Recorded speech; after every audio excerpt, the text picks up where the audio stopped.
Bonjour à toutes et à tous. Les 12 et 19 janvier, les électeurs de la première circonscription de l'Isère sont appelés de nouveau aux urnes pour élire leurs députés. Une élection législative partielle qui fait suite à la démission en septembre dernier du titulaire du poste, Hugo Prévost. Une élection qui s'inscrit dans un contexte politique très particulier. À l'heure où on enregistre ce débat, on ne connaît pas encore la composition du prochain gouvernement. On ne connaît pas non plus tous les candidats de cette élection, puisque les inscriptions sont encore ouvertes en préfecture. On a le plaisir d'en avoir 4 autour de ce plateau qui ont accepté de débattre. Avant de vous les présenter, je vous propose la carte d'identité de cette première circonscription de l'Isère. Elle embrasse le cœur de ville de Grenoble et s'étire le long du lit de l'Isère en touchant les premiers sommets de Chartreuse. Des grands boulevards aux petits sentiers de Bernin, la première circonscription dessine un grand bassin de population de 130 000 habitants répartis entre le centre urbain et la campagne du Grésivaudan dans les cantons de Grenoble, Meylan et Saint-Imier. Une population dont le niveau de vie est majoritairement aisé et dont plus d'un quart des habitants se déplacent principalement à pied ou à vélo, notamment pour se rendre au travail dans l'un des plus grands pôles d'activité comme Innovalet ou le CHU Grenoble-Alpes. Elle était représentée par la droite pendant plusieurs décennies, jusqu'à ce que la socialiste Geneviève Fioraso fasse basculer la circonscription à gauche en 2007, avant de rejoindre le gouvernement et de céder sa place à son suppléant Olivier Véran, réélu en 2017 puis 2022. Voilà, et en 2022, Olivier Véran l'avait emporté avec plus de 55% des voix face à la candidate de la France Insoumise, Salomé Robin. En juillet dernier, c'est cette fois le candidat de la France Insoumise qui a créé la surprise en remportant cette élection face à l'ancien ministre de la Santé. À noter que le candidat soutenu par le Rassemblement national, Alexandre Lacroix, avait réussi à se qualifier pour le second tour. Peu probable que l'on ait une triangulaire cette fois, car ce cas de figure dépend beaucoup de la participation qui, traditionnellement, sur une partielle, est assez faible. Alors, si on revote seulement 6 mois après cette première élection, c'est que le poste est vacant. À 24 ans, Hugo Prévost faisait partie des députés les plus jeunes de l'Assemblée nationale, mais 2 mois après cette entrée remarquée dans la vie politique iséroise, il a été poussé à la démission par son camp après des accusations de violences sexuelles formulées par plusieurs membres de l'Union étudiante, un syndicat qu'il avait cofondé et dirigé pendant plusieurs années. Alors voilà pour le contexte particulier de cette nouvelle élection à laquelle se présente Nathalie Béranger. Bonjour. Bonjour. Vous avez 57 ans, vous êtes présidente d'Alpexpo, conseillère régionale d'Auvergne-Rhône-Alpes, dans l'équipe de Fabrice Pankouk, qui a pris la succession de Laurent Wauquiez à la présidence à la rentrée. Vous siégez également dans l'opposition municipale au Conseil de Grenoble et vous êtes la numéro 2 des Républicains en Isère. C'est exact. C'est pas la première fois que vous vous présentez à une élection législative non plus. Vous étiez candidate en 2012, puis en juillet dernier. Avant la censure, Michel Barnier, donc, qui fait partie de votre parti, s'appuyait sur un socle commun entre les LR et les macronistes. On aurait pu imaginer une candidature commune sur cette circonscription. Ça n'a pas été une option travaillée ? Non, je pense que le sujet n'a pas été abordé. Moi, c'est vrai que j'étais pour que Michel Barnier, on lui laisse un peu plus de temps, en tout cas en tant que Premier ministre, pour qu'il puisse avoir le temps de faire son travail, parce que c'est pas en 3 mois, il n'a pas de baguette magique, il ne peut pas faire un miracle. Il lui a manqué de temps pour nous proposer, évidemment, un budget un peu plus stabilisé. Il n'était pas parfait, en tout cas, le budget qu'il nous proposait, mais je pense qu'il aurait fallu qu'on continue les négociations avec lui et qu'on stabilise ce gouvernement. Parce qu'on voit aujourd'hui que nous avons François Bayrou, Premier ministre. Il n'a encore pas de gouvernement, on perd du temps. Et à chaque fois qu'on perd du temps, on recule. Moi, je dis toujours, l'immobilisme, on recule. Donc, il est temps d'avancer. Et j'espère en tout cas que le futur gouvernement réussira. Alors, on a notre représentante du socle commun sur ce plateau, Camille Galliard-Migné. Bonjour. Bonjour. Vous avez 49 ans, avocate, déléguée générale d'un fonds de dotation sur Grenoble, ancienne députée de cette circonscription de 2020 à 2022. Vous aviez pris la place d'Olivier Véran, le titulaire quand il avait été nommé ministre de la Santé. Pourtant, vous n'êtes pas reparti à ses côtés en juin 2022, ni en juillet 2024. Alors pourquoi cette fois ? Parce qu'en juin 2022, lorsque j'avais décidé de ne pas repartir, c'est parce que je voulais vraiment continuer à m'engager sous une autre forme sur le territoire, justement en créant une fondation, ce fonds de dotation, et en m'engageant sur le territoire pour que les entreprises et les associations fonctionnent davantage. Et là, en 2024, c'est l'opportunité de la démission d'Hugo Prévost qui fait que je peux effectivement de nouveau m'engager comme candidate et pouvoir avoir l'honneur de représenter cette circonscription comme je l'ai fait pendant 2 ans.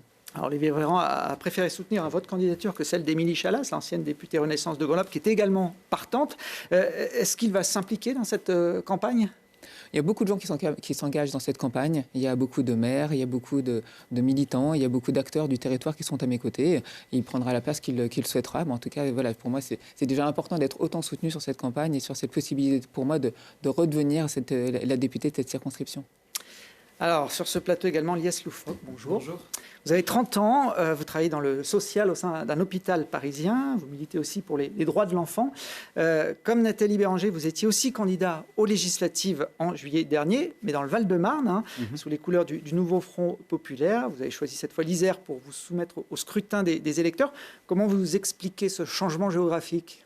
Vous l'avez dit, le député élu en juillet a démissionné de ses fonctions et c'était la suite logique, puisque les accusations qui ont été portées à son encontre sont extrêmement graves.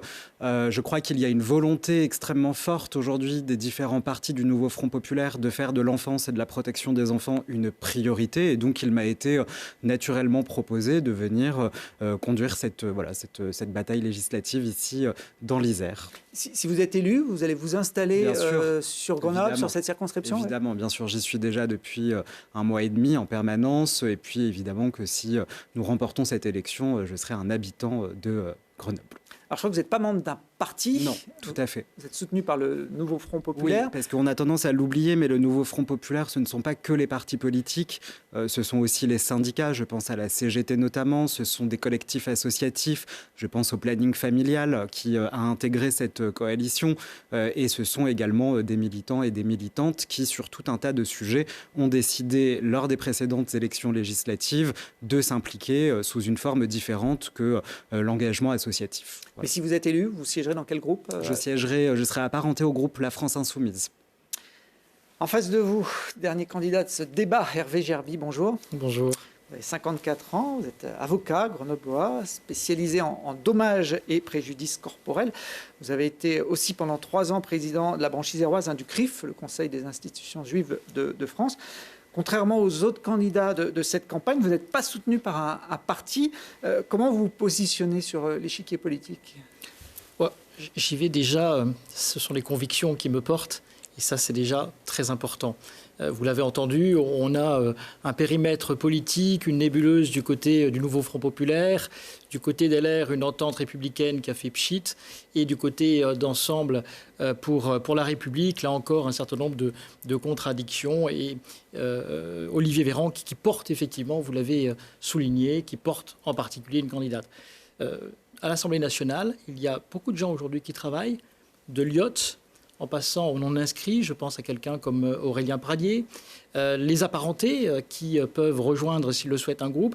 Vous avez aujourd'hui un pivot à l'Assemblée nationale sur lequel d'ailleurs on compte, puisqu'ils sont consultés pour avancer dans les nouveaux projets, dans la constitution du budget, dans les nouveaux impératifs qui vont être ceux du gouvernement. Donc vous voyez que lorsque vous revendiquez une position centrale, vous pouvez vous asseoir sur un banc qui va être indépendant d'une écurie présidentielle, et ça, c'est important.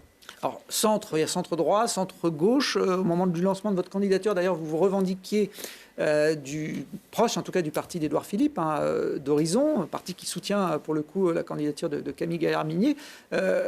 Comment on arrive à faire campagne quand on n'a pas un appareil ou des militants derrière soi ? Soyons précis, Monsieur le Duc.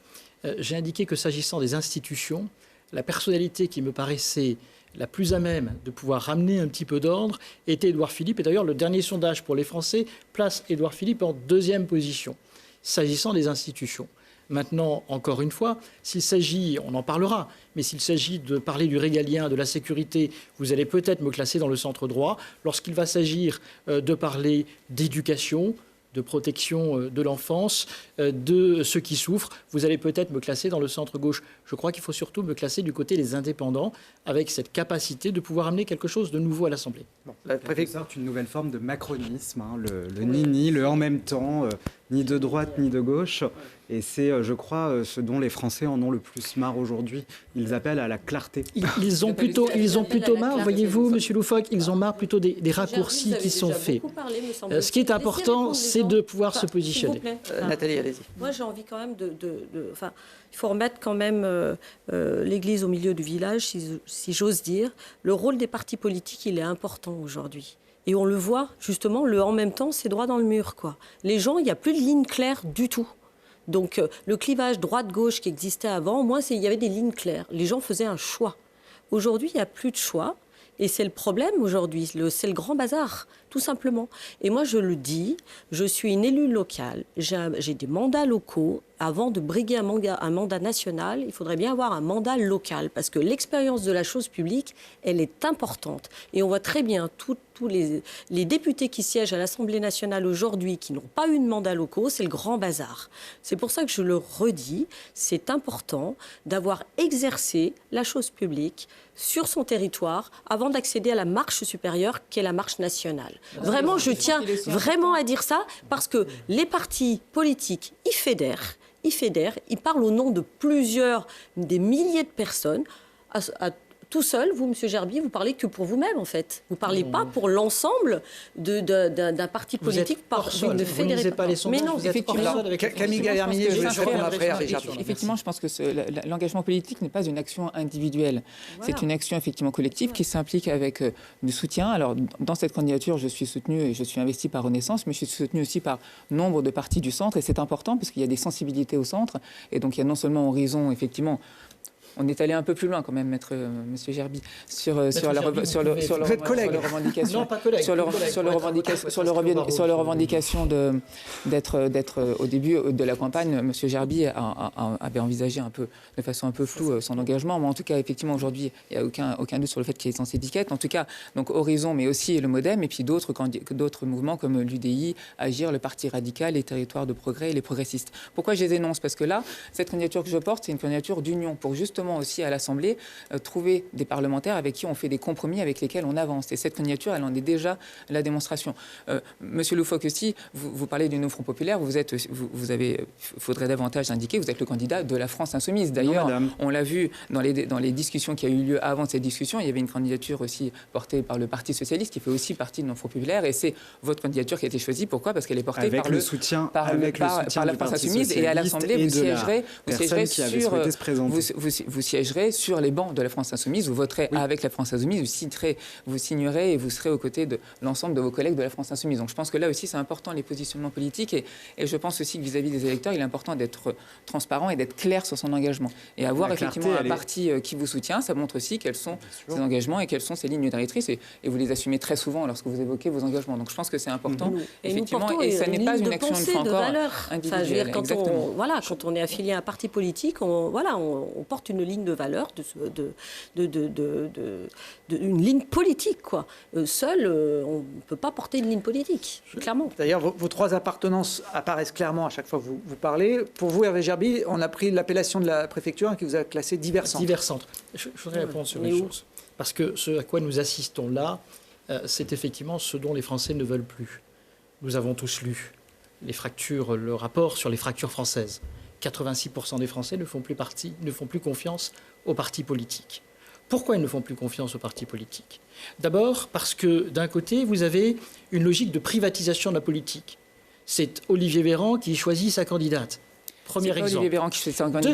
Deuxième exemple, je ne vous ai pas interrompu, Madame Gaillard-Minier. Je ne vous ai pas interrompu. Deuxième exemple, vous avez ceux qui font de la politique une finalité. Vous savez, j'ai 54 ans, vous l'avez dit, je suis avocat depuis 28 ans maintenant, et aujourd'hui, me présenter avec ces convictions que je porte, ça n'est pas une finalité. C'est aujourd'hui quelque chose pour les Français, pour mes compatriotes. Je ne suis pas un professionnel de la politique, mais je préfère ne pas être un professionnel de la politique. Mais moi non plus. Pourquoi? Madame Béranger, Madame C'est Béranger, juste- vous êtes vice-présidente Je du mets en Conseil. avant l'expérience Si je peux terminer, politique, mais parce je que vais vous pense dire. que c'est nécessaire. Vous êtes vice-présidente Quand on voit du le bazar Conseil qu'il y a à l'Assemblée régional. nationale. Vous êtes Oui. vice-présidente du J'ai un Conseil bilan, régional. Moi, j'ai un bilan. Vous êtes conseillère municipale de l'opposition depuis maintenant Longtemps. presque 2 décennies. Vous Longtemps, êtes aussi, j'ai regardé, Mais Madame je suis dans Béranger, une majorité depuis et décidément, 2016.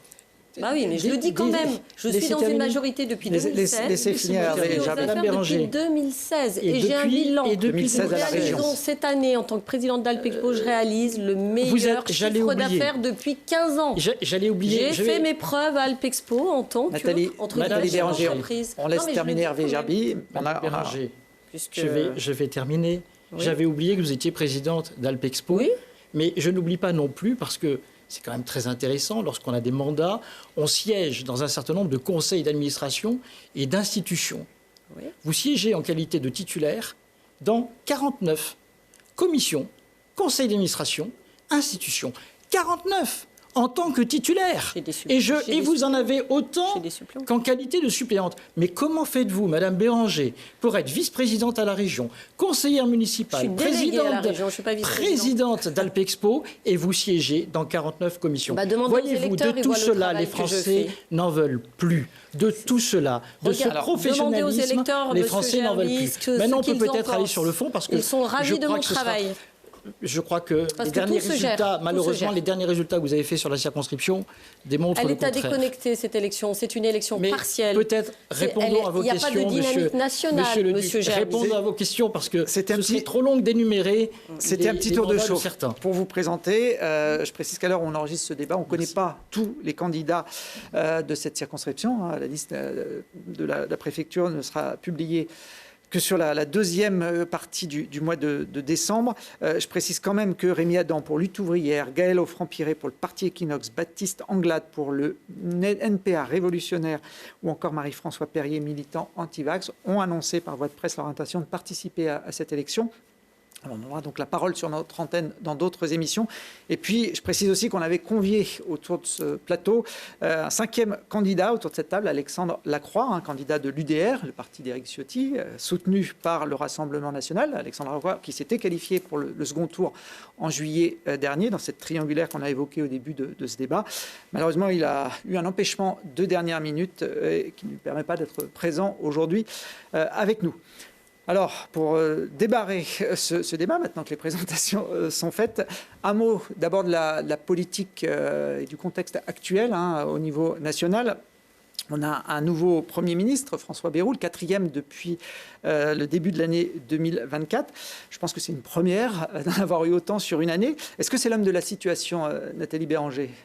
Écoutez, je n'ai pas de boule de cristal, malheureusement, parce qu'avec les partis extrêmes qui votent des motions de censure à tout bout de champ et qui déstabilisent nos institutions et la politique en général, parce que c'est le cas, c'est ce qui s'est passé la dernière fois. On avait donc évidemment la France insoumise qui a voté la motion de censure immédiatement, donc comme ça, il ne se pose pas de question de savoir si telles valeurs sont retenues ou pas retenues au gouvernement, on vote la motion de censure pour des intérêts personnels et politiciens, tout simplement. Et le RN, c'est pareil, c'est exactement la même chose aujourd'hui, puisqu'ils étaient d'accord avec M. Retailleau, ministre de l'Intérieur, qui faisait des propositions en matière de sécurité, ils étaient d'accord sur tout, et ils ont quand même voté la motion de censure. Je trouve ça, voilà, c'est pas responsable. Voilà, tout simplement pour moi, c'est pas responsable. Le gouvernement Bayrou, moi, j'espère qu'il va réussir. Je le dis très sincèrement, j'espère qu'il va réussir, parce qu'aujourd'hui, je le redis une fois, là, la France, elle est stop, et and go, je sais pas quand. Donc, et c'est un vrai problème pour les entreprises, c'est un vrai problème pour le travail, c'est un vrai problème pour tous les acteurs locaux et nationaux que l'on a sur le territoire. Enfin, je veux dire, tout s'arrête, quoi. Tout s'arrête. Ça veut dire que vous, député, vous ne censurerez pas le gouvernement Bayrou, quel qu'il soit ? Écoutez, je n'ai pas de raison, j'ai pas d'objet aujourd'hui de le censurer, très clairement. Moi, je suis pour la stabilité. À un moment donné, il faut savoir où on met le curseur à un moment donné. Et les Français, ils comptent. Les Françaises et les Français comptent aujourd'hui. Et les parlementaires devraient un peu plus y penser, aux Françaises et aux Français. Parce que là, ils sont dans une bulle politique. Il faut qu'ils en sortent. Parce que l'instant est assez grave, il faut le dire. Camille Gaillard-Minier, François Bayrou a promis d'essayer de former un gouvernement avec des ministres venus pour un tiers de la gauche, un tiers du centre, un tiers à droite. Alors, on dirait un peu une recette de cuisine. Est-ce que ça peut vraiment marcher, ce mélange ? Moi, je crois effectivement que M. Bayrou peut devenir peut être le Premier ministre qui va réussir. Et je crois qu'il faut y croire, non seulement pour lui, mais surtout pour la France. C'est-à-dire que si M. Bayrou réussit effectivement à former ce gouvernement large, on peut espérer après, et c'est ce qu'il faut souhaiter, c'est qu'à l'Assemblée, on puisse effectivement échanger avec des députés qui vont de la gauche à la droite et qu'on puisse trouver des consensus et des compromis. Finalement, des compromis, on en fait tous les jours dans notre vie personnelle, professionnelle. Donc c'est quelque chose qu'on sait faire. Et il faut savoir le faire à l'Assemblée. Et aujourd'hui, ça n'est pas possible, ça n'a pas été possible. Donc oui, effectivement, je pense que c'est l'homme de la situation. Il l'a montré par son expérience, par les différentes expériences qu'il a eues au cours de sa vie politique. C'est une personne qui sait échanger, qui sait faire discuter. Et donc, effectivement, déjà, la composition du gouvernement sera une première approche. Et je veux croire après que ce sont des consensus et des compromis qu'on trouvera à l'Assemblée sur la base de ce gouvernement et son discours de politique générale. Pourtant, ce sont les mêmes députés qui n'arrivaient pas à s'entendre il y a un mois qui vont être en place, à part peut-être sur la première circonscription. On garde le même casting, donc qu'est-ce qui pourrait faire changer les choses ? Je pense qu'il y a un sens de la responsabilité. On le voit aujourd'hui, vous savez, il y a une tribune qui est sortie aujourd'hui, qui a été signée par de nombreux syndicats, à la fois patronaux et salariés, qui montrent qu'il y a une urgence effectivement à retrouver de la stabilité, à retrouver de la sérénité. Et je ferai, j'espère, justement partie de ces députés. C'est avec ça que je veux aller à l'Assemblée. C'est avec cette capacité que j'ai montrée à la fois quand j'étais député et quand j'ai créé cette fondation et comme avocat, cette qualité de dialogue et cette notion aussi de la nuance. Je crois qu'il est important pour pouvoir avancer, pour pouvoir échanger, d'avoir cette capacité à voir la nuance dans les choses et cette capacité à écouter. Et aujourd'hui, les députés qui sont effectivement déjà à l'Assemblée n'auront plus de choix. Ils sont regardés par les Français. Les Français veulent aujourd'hui, une fois encore, effectivement, de la stabilité, mais surtout des élus qui soient à la hauteur de l'enjeu. Et la hauteur de l'enjeu, c'est que notre pays puisse avancer, c'est que notre pays demain puisse avoir un budget et qu'il puisse voter sur les thèmes qui sont importants et qui font avancer notre pays. Il faudrait que Mme Gaillard précise à chaque fois, parce qu'elle dit, quand j'ai été députée, elle a été députée parce qu'elle était suppléante. Elle n'a jamais été élue députée.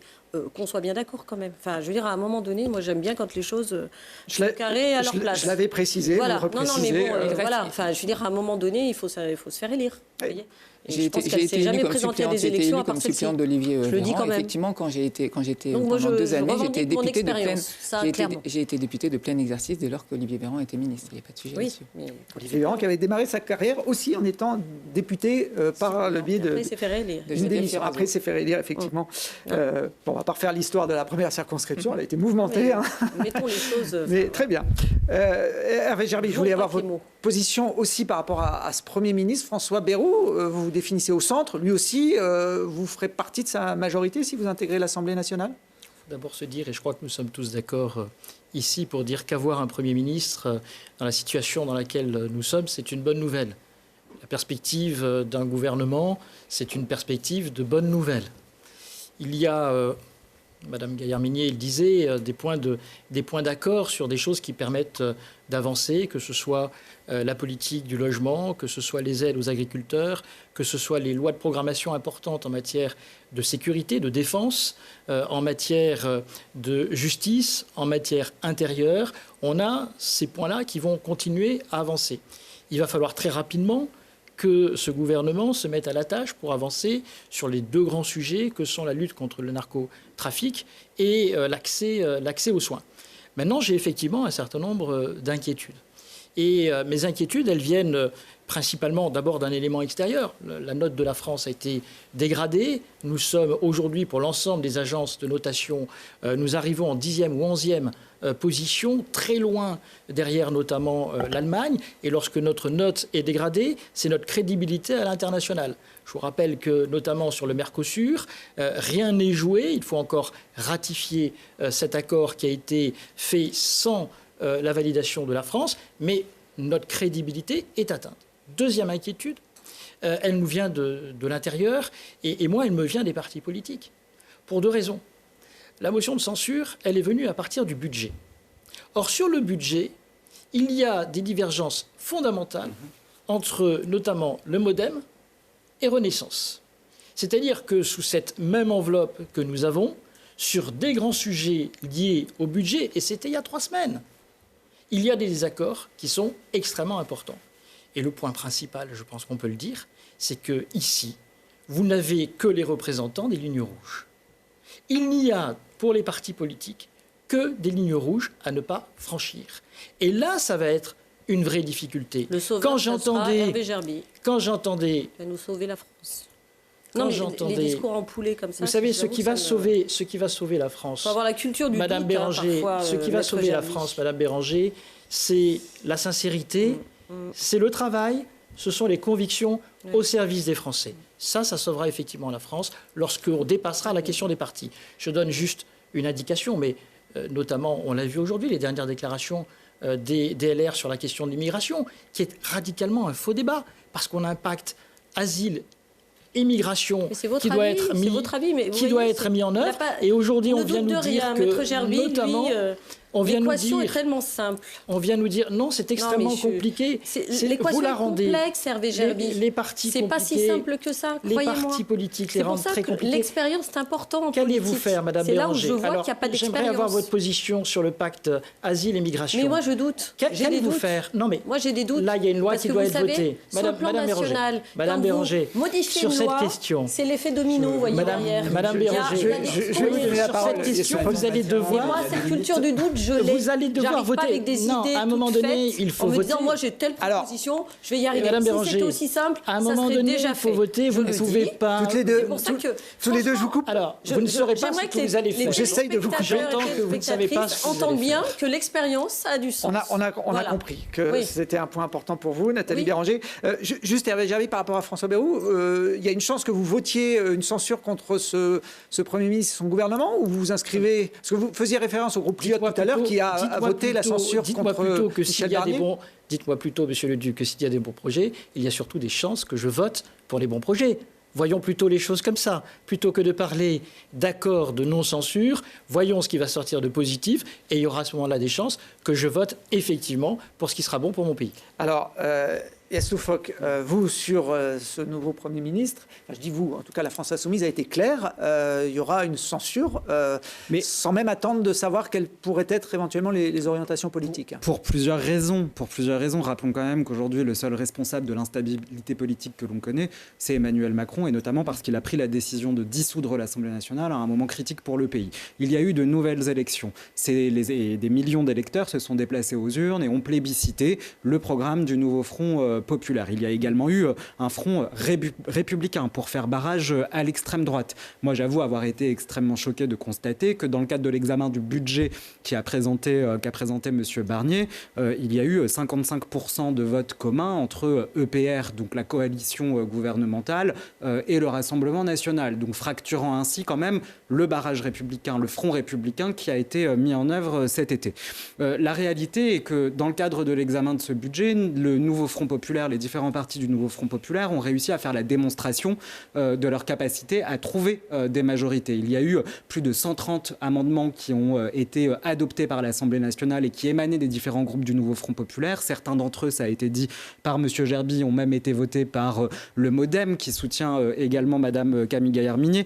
D'autres par le Rassemblement national aussi. On va se retrouver avec une situation où de toute façon M. Bayrou va devoir représenter un budget à la représentation nationale et nous allons être de toute façon bloqués puisque nous allons de nouveau refaire la démonstration de notre capacité à trouver des majorités. Nous allons refaire passer les amendements que nous avons réussi à faire passer. Il sera obligé de dégainer encore une fois un 49.3. C'est bien le 49.3 qui a conduit à la censure du gouvernement Barnier. C'est cet acte-là qui a produit cet effet.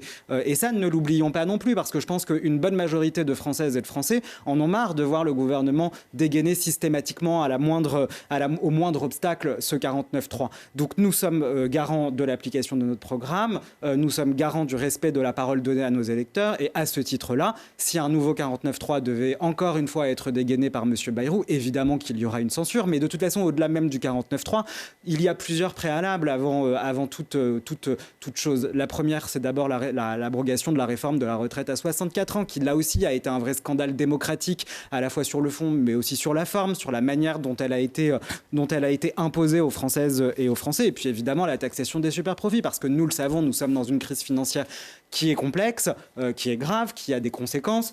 Et donc, il nous faut pouvoir trouver des recettes pour financer un tas de réformes qui s'imposent à notre pays. Donc, on va vite être bloqué en réalité à l'Assemblée nationale. Moi, je suis très inquiet par la nomination de M. Bayrou à plusieurs raisons. D'abord, les faits.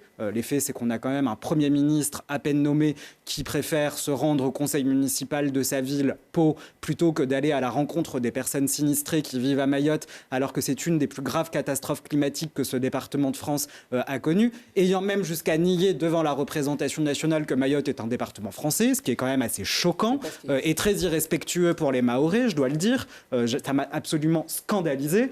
Et puis, il y a je le redis, parce que cette séquence où nous l'avions vu pendant les présidentielles frapper un enfant, moi je trouve ça indigne que nous en sommes à un stade où nous nommons des premiers ministres qui violentent des enfants à la télé. Voilà. Ça, c'était en 2002, si je me souviens bien. En tout cas, on a la démonstration là aussi de la recherche et de la polémique en permanence. On a effectivement une situation de crise à Mayotte. On l'avait évoqué lors de notre première rencontre. Mayotte, effectivement, aujourd'hui, on a une cellule de crise qui s'est réunie, à laquelle était effectivement présent M. Bayrou en visio, comme était M. Retailleau, parce qu'il était à la Réunion et qu'il avait fait le déplacement. Aujourd'hui, on a le président de la République qui avait présidé, en présence de 10 autres ministres, cette cellule de crise qui était importante, puisqu'il fallait mettre en face et finalement, effectivement, un pont aérien entre la Réunion et le pays pour apporter des soins alimentaires, médicaux, etc., et humanitaires. Et aujourd'hui, on a le président même qui va arriver, qui est dans l'avion pour arriver à Mayotte. Donc voilà, la situation est tellement importante. Et on a vu effectivement M. Bayrou était aux côtés du président en cette qualité de Premier ministre. Les Français ont vu ce qui s'est passé. Et il a annoncé qu'il ferait le déplacement. Il ne peut pas y avoir deux chefs de l'exécutif qui sont en même temps dans un avion, en fait. Non, mais ce n'est pas les propos que M. Bayrou a tenus à l'Assemblée nationale. Il a dit qu'il n'est pas d'usage que le président de la République et le Premier ministre soient au même moment en dehors du territoire national, comme si Mayotte ne faisait pas partie de notre territoire national. Donc, vous pouvez quand même reconnaître à minima cette maladresse. Il a peut-être été effectivement maladroit là-dessus, mais bon, on a compris l'esprit. C'est pas très élégant d'utiliser ce qui se passe pour nos amis de Mayotte, leur douleur et leur souffrance, pour discréditer d'un côté ou pour valoriser de l'autre. C'est un fait. Pensons à eux. C'est pas de ma faute si ces premiers pas en tant que ministre se font dans ce contexte catastrophique. Alors, on va revenir. J'avais prévu de vous interroger sur 3 thèmes. J'ai fait le tour des candidats, de savoir les thèmes que vous aviez envie d'évoquer les uns les autres. J'ai fait une petite synthèse. On sait que cette élection à l'Assemblée nationale, l'élection partielle, ne va pas changer la donne des répartitions entre les différents groupes politiques. Mais il y aura quand même un nouveau député à partir du 19 janvier. Parmi les thèmes qui font partie de toute façon des inquiétudes des Français, il y a le pouvoir d'achat, il y a la santé, il y a la sécurité également, qu'a cité tout à l'heure Hervé Gerby, des thèmes qu'on retrouve beaucoup dans l'actualité grenobloise aussi, notamment donc celui de la sécurité. La première circonscription de l'Oisère comprend une moitié environ de Grenoble, une ville qui est le théâtre d'une lutte féroce pour le contrôle du trafic de drogue, avec des fusillades quasiment chaque semaine dans différents quartiers, des fusillades qui ont déjà fait plusieurs morts et une quarantaine de blessés graves sur l'année 2024. De plus en plus d'habitants se mobilisent pour dénoncer cette situation et alerter sur aussi le risque d'une balle perdue. Hervé Gerby, la lutte contre le narcotrafic fait partie, vous l'avez dit, de vos priorités de campagne. Comment on peut faire pour que cette lutte soit efficace ? Vous savez, je suis avocat depuis 28 ans, spécialisé, vous l'avez dit, dans le droit des victimes. J'ai vu croître dans mon bureau les phénomènes de violence. En 2018, lorsque je suis interviewé par Le Figaro, j'apporte un premier élément une première alerte en disant « Attention, dans notre agglomération, les choses sont en train d'empirer ». Silence radio. Silence radio de l'ensemble des élus locaux. En 2020-2021, vous le savez, je crois que vous m'aviez d'ailleurs invité peut-être sur ce plateau pour l'évoquer, mais j'avais sollicité un sondage pour interroger les Grenoblois et les habitants de l'agglomération sur le sentiment de sécurité. Et sur ces 2 années, 2 sondages à l'appui, les chiffres étaient catastrophiques. Il y a une réalité. Il y a une réalité qu'aujourd'hui, on ne peut pas accepter que lorsque des personnes âgées, lorsque des enfants avec leurs parents, vont sur le marché, parce que les uns et les autres, nous connaissons dans cette période particulièrement bien nos marchés de l'agglomération, vont sur le marché et sont entourés de jeunes qui surveillent le trafic de stupéfiants. Je ne peux pas accepter que lorsque j'accompagne mes équipes pour une opération de collage d'affiches, permettez-moi de le dire, c'est un peu basique, mais à 6h30 du matin, nous ayons quelqu'un qui arrive en trottinette électrique, cagoulé, pour nous surveiller pendant que nous collons nos affiches. C'est inacceptable. Donc ça doit être une priorité. Mais c'est une priorité sur laquelle on peut aller très vite au niveau national, puisque la suite du rapport qui a été déposé par un sénateur LR et un sénateur PS, tous les deux ensemble, sur le narcotrafic, ils ont tous les deux déposé une proposition de loi au Sénat qui comporte des volets extrêmement intéressants en matière notamment de lutte contre le blanchiment, de lutte contre la corruption, des réformes de procédure pénale, parce que la délinquance notamment de nos jeunes n'est pas celle que nous avions connue avec l'ordonnance de 1945, qui a été certes modifiée depuis, mais on n'a plus la même délinquance des jeunes. Avec des propositions très intéressantes issues de la malheureuse expérience italienne en matière de narcotrafic. Donc on a des dispositifs qui peuvent rapidement, effectivement, et je crois que les uns et les autres, on peut être d'accord là-dessus, être mis en œuvre. Deuxième élément, c'est la question de l'échelon local. Qu'est-ce que l'on peut faire? Parce que tout ne ressortit pas de la compétence de l'échelon national. Et je trouve scandaleux que dans une ville comme Grenoble, nous basculions systématiquement sur un transfert de responsabilité pour se décharger sur le régalien, c'est-à-dire sur l'État. Non, les élus locaux peuvent effectivement faire quelque chose. Il y a une question de dogmatisme ici à Grenoble tout à fait particulière, parce que quand je vois les maires de Lyon, de Bordeaux, qui sont tous les deux écologistes et qui viennent justement parler de vidéoprotection, qui viennent parler d'armement de la police municipale, et que ici nous restons sur un principe de non-vidéoprotection, non-armement, etc., je trouve ça scandaleux. Et ce sont toujours les mêmes. Ce sont ceux qui ont fait modifier le code de procédure pénale pour demander quoi? Pour demander que lorsque les policiers interviennent sur le terrain, ils utilisent une caméra sur eux. Pour demander que lorsque les délinquants sont placés en garde à vue, leur interrogatoire soit fait sous contrôle vidéo. Eh bien, ce sont ceux qui réclamaient la vidéoprotection des délinquants qui s'opposent à la vidéoprotection en faveur des citoyens. Je trouve ça, pardonnez-moi, un peu fort de café. Donc il faut lancer ce chantier à l'échelon local et permettre à ce que les polices municipales aient des moyens plus accrus. C'est ainsi qu'on aura une véritable police de proximité. Laissons à la police nationale son rôle, qui est de faire un travail d'enquête. Nathalie Béranger, vous partagez ce constat? D'ailleurs, je ne vous ai pas coupé, Maître Gerby, sur le coup, parce que je partage totalement ce que vous venez de dire. C'est une question de volonté politique. Et aujourd'hui, il n'y a pas de volonté politique à Grenoble. Il y a des outils, il y a plein d'outils. Je ne dis pas qu'un outil réglera tous les problèmes, pas du tout. Mais par contre, ils sont complémentaires. Tous ces outils, vous en avez parlé, c'est l'armement de la police municipale. Vous avez tout un tas d'outils que nous avons mis, nous, en place à la région sur la sécurisation des trains, des gares, des lycées, avec la vidéo protection, avec des portiques aussi à l'entrée des lycées, des personnes dans les trains qui surveillent aussi. On n'est pas que sur des outils, mais on est aussi sur l'humain. Donc il y a des personnes dans les rames de train. Il y a beaucoup d'outils. Nous avons aussi les boutons d'alerte pour les femmes victimes de violences, pour les commerçants aussi. Nous les avons proposés au maire de Grenoble. Nous avons proposé la vidéoprotection au maire de Grenoble. Je lui ai amené une fois un chèque factice d'1 million d'euros. Voilà, pour les vidéoprotections de Grenoble. Il n'en a pas voulu. Donc vraiment, c'est un choix politique, ça. Et ce n'est pas que l'affaire de l'État, effectivement. Sur le plan local, on peut faire, les élus locaux peuvent faire. Autour de la table, il faut mettre les collectivités, il faut mettre la justice et l'État, bien sûr. Mais voilà, bien sûr que sur le plan local, on peut faire quelque chose. Nous le faisons à la région. Nous proposons aux collectivités certains outils. Certaines collectivités prennent. D'autres ne prennent pas, tout simplement. Donc c'est vraiment qu'une question de volonté politique. Alors, il y a la volonté politique, mais on se rend compte, je prends les mots du procureur de Grenoble il y a quelques jours, qui estimait qu'un point de deal sur Grenoble pouvait générer jusqu'à 30 000 euros de chiffre d'affaires par jour. On se rend compte qu'il y a un tel une telle demande que de toute façon, tant que la clientèle sera là, le trafic existera, quelles que soient les mesures que les politiques peuvent prendre. Oui, mais je pense que la lutte contre le narcotrafic, ça serait une cause nationale qu'il faudrait vraiment ériger.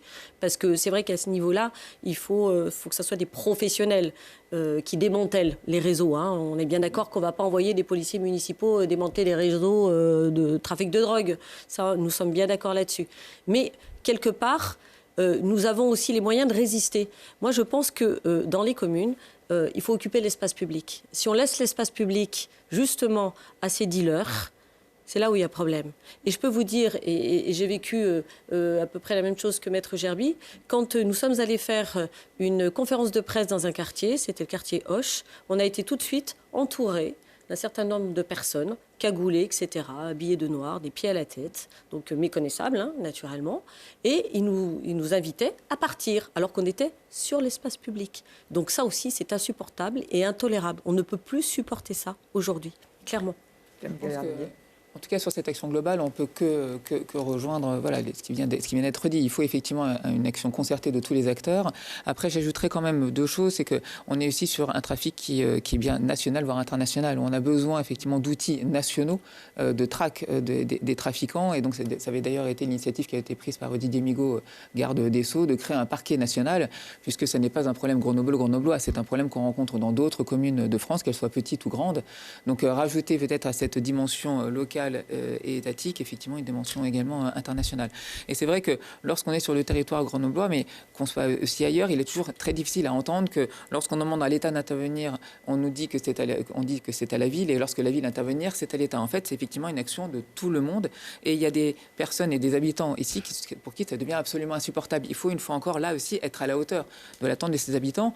Vous avez également parlé, c'est la deuxième chose, des consommateurs. C'est aussi un autre axe, à la fois des consommateurs pour les sanctionner, ce qui est déjà le cas, mais aussi pour faire de la prévention, pour faire du soin, parce que s'il n'y avait plus de consommateurs, on n'aurait plus les trafics. Donc il faut avoir une vision à la fois globale des acteurs qu'il convient d'engager, mais aussi de cette difficulté pour qu'on puisse embrasser le phénomène dans sa globalité et que surtout on puisse apporter des solutions concrètes pour nos populations qui effectivement pour certains n'en peuvent plus. Et puis sur la sécurité, je voudrais aborder aussi un mot sur ce que ça a été évoqué sur les violences faites aux femmes, parce que je crois que c'est aussi un autre sujet sur lequel je souhaiterais en tant que député m'impliquer très fortement. On a déjà avancé avec ce groupe parlementaire à l'Assemblée et depuis 2017 en développant des outils comme le bracelet anti-rapprochement et d'autres outils encore. Mais là, il faut encore aller plus loin. On a une maison des femmes qui a déjà démarré et qui va être accueillie au CHU. Et donc cette cause aussi, elle fait partie du problème d'insécurité. Et je pense c'est une cause qui avait été érigée en cause nationale, mais sur laquelle il convient encore d'aller encore plus loin pour faire en sorte qu'on ait moins d'infanticide et surtout de féminicide en France. Alors, vous évoquez les consommateurs. Nathalie Béranger et Hervé Gerby pointaient du doigt la politique d'Éric Piolle. L'IS loufoque, Éric Piolle qui propose justement de légaliser le cannabis pour résoudre une partie du problème. Est-ce que ça vous paraît une bonne idée? Ça engage Éric Piolle. Nous, dans le programme du Nouveau Front Populaire, nous n'avons pas avancé cette proposition-là. Je dois vous avouer que je m'y connais très mal sur les enjeux liés à la légalisation du cannabis et donc je ne serai pas en capacité de pouvoir vous communiquer un avis ferme. Il me semble qu'il faut étudier l'ensemble des données qui sont disponibles, voir ce que les autres pays qui sont passés par ces étapes-là ont pu en tirer comme retour d'expérience. À ce stade, j'avoue...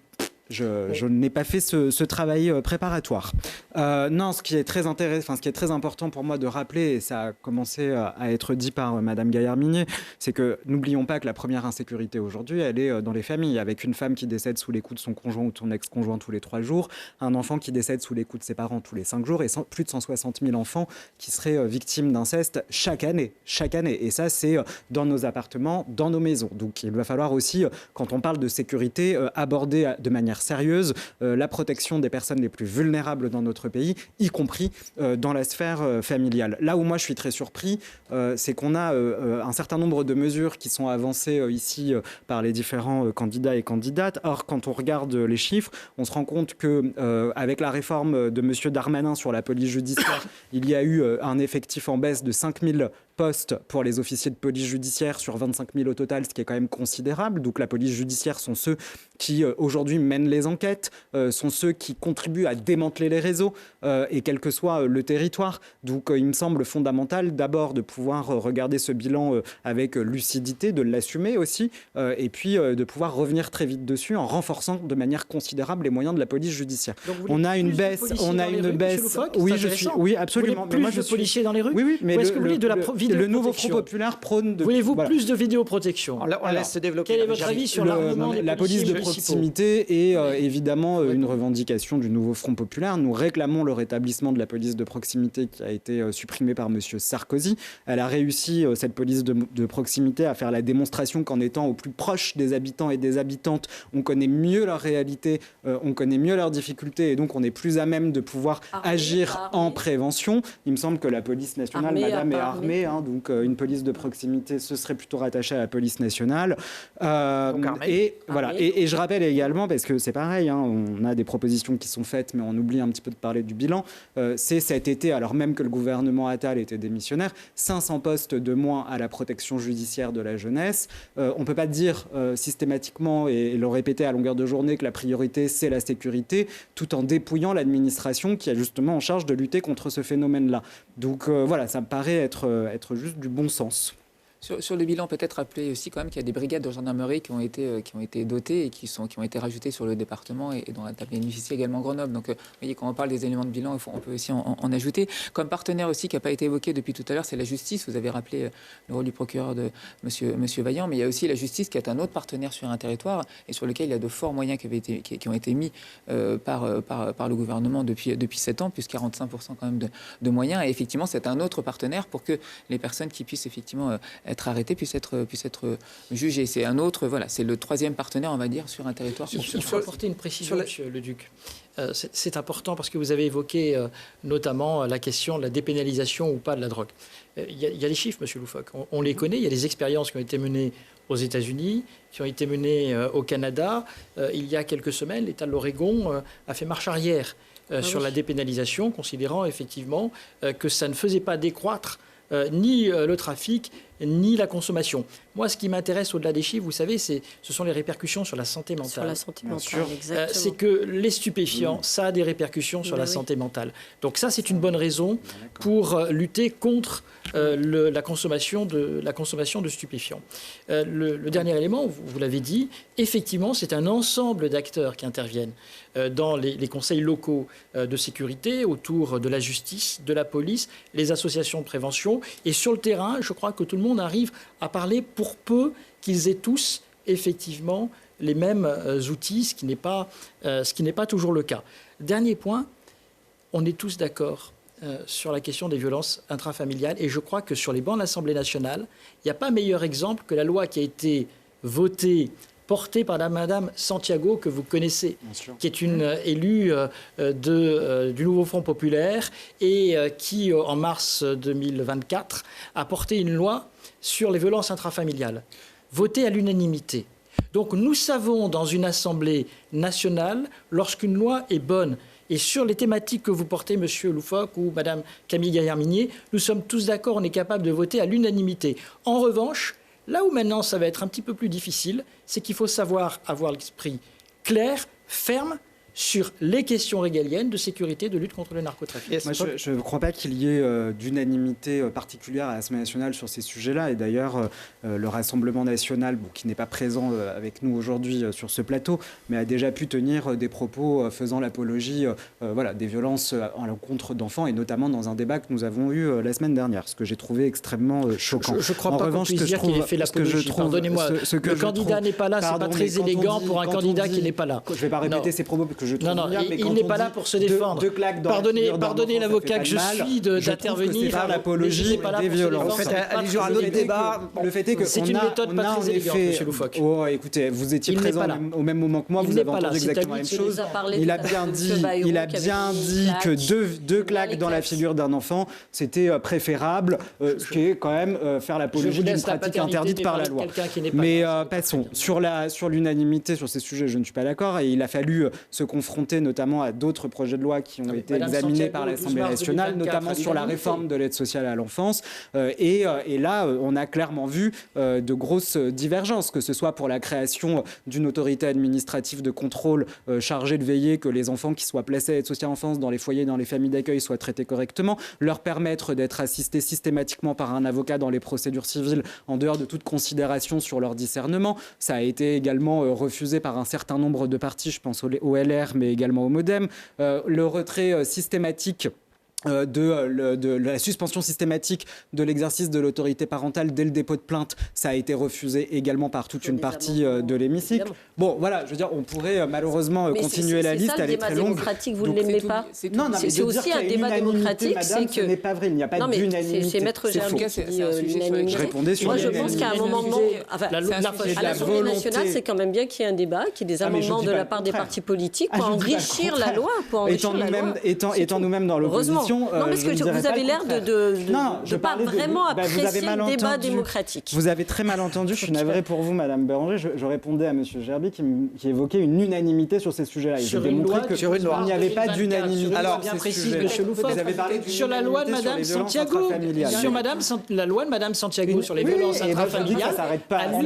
On a compris que c'est peut-être un cas particulier. Dernière précision de Camille Garamier, après on va enchaîner sur le deuxième sujet. Sur lesquels il n'y a pas peut-être eu les avancées que vous souhaitez. Il y en a eu d'autres. Il y a eu une loi notamment en février 2022 avec Adrien Taquet sur lesquelles, au contraire, il y a des choses qui ont été avancées, notamment sur les sujets sur lesquels vous aviez travaillé, l'interdiction, notamment de l'hébergement. Et je le dis parce que vous aviez fait ce sujet important. Même si les décrets n'ont pas suivi, mais en tout cas, le gouvernement n'avait pas pris les décrets à temps et ça a conduit au suicide d'un enfant. Les décrets sont sortis, mais effectivement, en tout cas, voilà, je pense que sur ces sujets comme ça, sinon l'unanimité, en tout cas, vous avez à un moment donné le gouvernement, dont effectivement aujourd'hui, qui appartient à une majorité que je représente aujourd'hui, a pu avancer sur ces sujets en étant justement à l'écoute des acteurs que vous représentiez à l'époque pour pouvoir justement répondre. Nous avons eu des avancées de façon importante. Nous avons eu quelques avancées, bien sûr. Alors, si le pouvoir d'achat des consommateurs de drogue ne semble pas impacté par la crise, si on en croit les chiffres donnés par le procureur, ce n'est pas le cas de la plupart des Français. Camille Garamier et Emmanuel Macron avaient promis de faire ruisseler les richesses pendant son mandat. Or, plusieurs rapports ont confirmé que les riches étaient devenus plus riches et les pauvres plus pauvres pendant ces années de mandat. Est-ce que c'est un échec de cette politique? Alors, si vous voulez, aujourd'hui, vous présentez les choses de façon très radicale, effectivement. Il y a des mesures qui ont été prises qui ont montré qu'il y a eu un soutien très fort qui ont été apportés. Alors, il y a eu notamment pendant la période du Covid, où là, effectivement, de très forts moyens ont été donnés pour que chacun, quelle que soit cette situation, et notamment les plus vulnérables, puissent souffrir, en tout cas, le moins possible de cette situation très, très compliquée. Il y a une inflation qui a largement augmenté, qui aujourd'hui est en baisse. Et aujourd'hui, je reviens au sujet quand même qui est central, qui est celui de la stabilité politique, pour que justement on puisse aujourd'hui continuer à avancer, cette inflation qui ne puisse ne pas augmenter, qu'on ait une économie qui soit sécurisée. Il y a eu effectivement des baisses notamment de taux d'imposition de charges pour les entreprises, mais pourquoi? Pour leur permettre d'être les plus innovantes, pour permettre d'être les plus engagées, pour leur permettre d'embaucher, parce qu'aujourd'hui effectivement pour pouvoir la meilleure façon d'avoir un pouvoir d'achat, c'est d'avoir un travail, et le travail ce sont les entreprises qui les donnent. Donc voilà, quel est l'objectif aujourd'hui? C'est d'avoir une économie la plus dynamique, la plus soutenue. C'est aussi de se reposer sur les partenaires sociaux qui sont là aussi pour trouver des accords entre les partenaires sociaux, à la fois entreprises, du patronat et des salariés, ce qu'ils ont pu faire à l'automne avec les accords sur le chômage. Et je reviens, et je trouve qu'elle est très importante aujourd'hui, cette tribune qui a été diffusée aujourd'hui, puisqu'elle vient mettre l'accent sur le fait que cette sérénité, cette stabilité, elle est la clé aujourd'hui pour que la crise économique qui s'annonce puisse être gérée et qu'on puisse donner demain des solutions. Donc je pense qu'il faut voir comment est-ce qu'on peut avoir à l'Assemblée des députés qui soient responsables autour d'un Premier ministre et d'un gouvernement pour prendre les mesures effectivement qui aillent vers les plus vulnérables et qu'on ait une économie qui soit la plus stabilisée, qui puisse donner effectivement un emploi à tous, puisque ce chômage a largement diminué. Vous évoquiez tout à l'heure des éléments de bilan.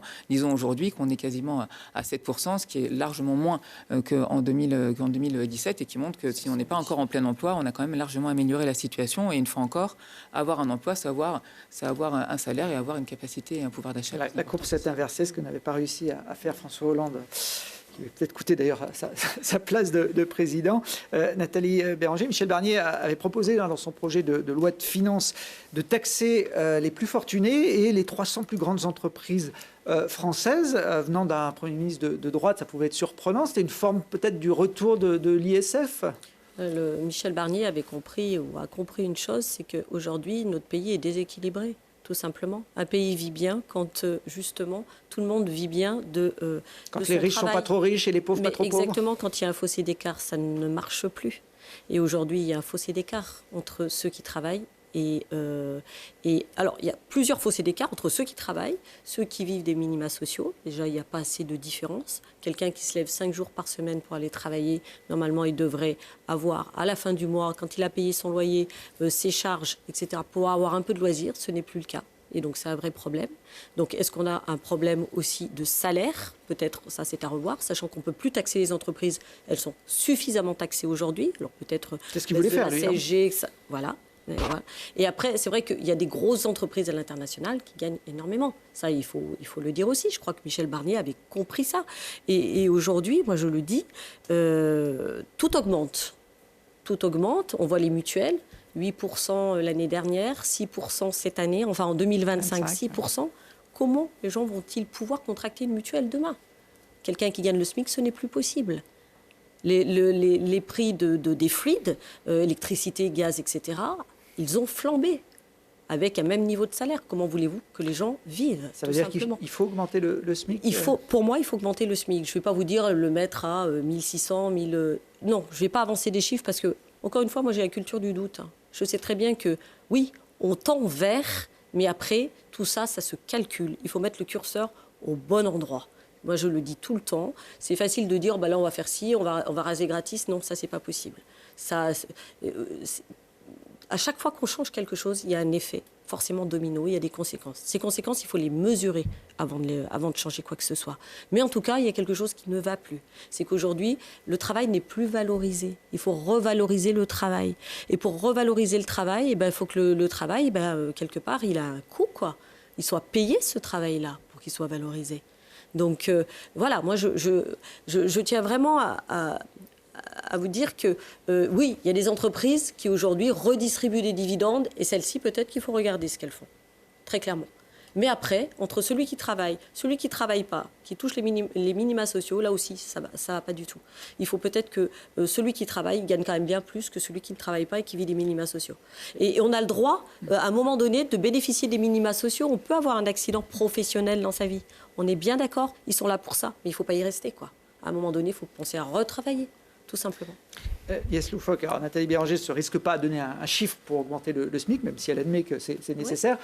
Le nouveau Front populaire avait clairement annoncé la couleur, j'ai envie de dire, au mois de juillet dernier, 1 600 €. C'est toujours le cas ? Oui, c'est toujours le cas et on va même au-delà de la revalorisation du SMIC en réalité. On propose de revaloriser les APL de 10%, on propose de fixer l'allocation adulte handicapé au niveau du SMIC. Pourquoi ? Parce qu'aujourd'hui, on vit dans un pays où plus d'un parent sur 3 se prive de manger pour ses enfants. C'est plus de 3 millions d'enfants qui vivent actuellement dans des familles sous le seuil de pauvreté et c'est 10% des bénéficiaires du Resto du Cœur qui ont moins de 3 ans. Donc la pauvreté dans notre pays augmente et la faim revient. Ça, c'est une réalité. Et à côté de cela, nous avons une situation où ceux qui sont extrêmement riches, très très riches, voient leur richesse toujours plus progresser. On a les 500 plus grandes fortunes de France qui ont vu leurs revenus doubler en 10 ans. Alors nous, on propose pour financer notre programme divers modes de financement, mais la taxe sur les super profits en fait partie, avec 15 milliards d'euros que nous pourrions récupérer via cette taxe-là. La taxe Zuckman sur les super patrimoines de plus de 1 milliard d'euros, ça représenterait 13 milliards d'euros de gains. On a la taxe Zuckman également sur les bénéfices des multinationales. Là, on pourrait récupérer 26 milliards d'euros. Donc, on a aujourd'hui une nécessité sur les très, très riches de mieux répartir les richesses, de faire rentrer de l'argent dans les caisses pour financer des mesures d'urgence qui visent aujourd'hui à la survie de populations extrêmement vulnérables.